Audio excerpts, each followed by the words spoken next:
Hello doors முடிந்தது பணி கிளம்பி இணைன்னு சொல்லிட்டு டிராப்புக்கு பிளாக்கியை கூட்டிட்டு வந்தாச்சு. டிராப் பண்ண பிளாக்கிக்கு ஒரு டாட்டாவை காட்டிட்டு பஸ்ல போய் ஜன்னல் ஓரமா ஜம்முன்னு உட்காந்தாச்சு. ரொம்ப நாள் கழிச்சு பஸ்ல டிராவல் பண்றது ஜாலியா தான் இருக்கு. இதற்கு மேல் முழித்திருந்தால் ஆகாதுன்னு குட்டி தூக்கத்துடன் மலையிலிருந்து இறங்கி சமவெளியை அடைந்தேன்.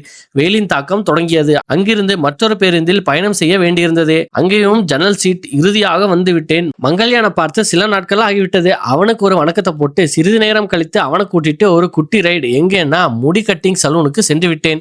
ஹேர் கட் பண்ணிட்டு அங்கேயே ஒரு செல்ஃபி எடுத்துட்டு உடம்பில் சிறு மாற்றம், புரோட்டீன் குறைபாடுன்னு நினைக்கிறேன். நேர கோழிக்கறி கடைக்கு சென்று தரமான ஒரு நாட்டுக்கோழி ஒன்று வாங்கியாச்சு. வீட்டுக்கு வந்து ஒரு குதூகல குளியல் குளிச்சுட்டு பார்த்தா என்னையே எனக்கு அடையாள தெரியல. அடடா அந்த மாதிரி இருக்கு கட்டிங். அதுக்குள்ள அம்மா எல்லாத்தையும் ரெடி பண்ணிட்டாங்க. தோசையுடன் கோழிக்கறி குழம்பு. ஆஹா என்ன சுவை, என்ன காம்பினேஷன். இன்றைய தினத்தை சுவையுடன் முடித்துக் கொண்டேன். இணைந்திருங்கள் மிஸ்டர் வேகபாண்டுடன். டுடே ஜாலி டுமாரோ காலி.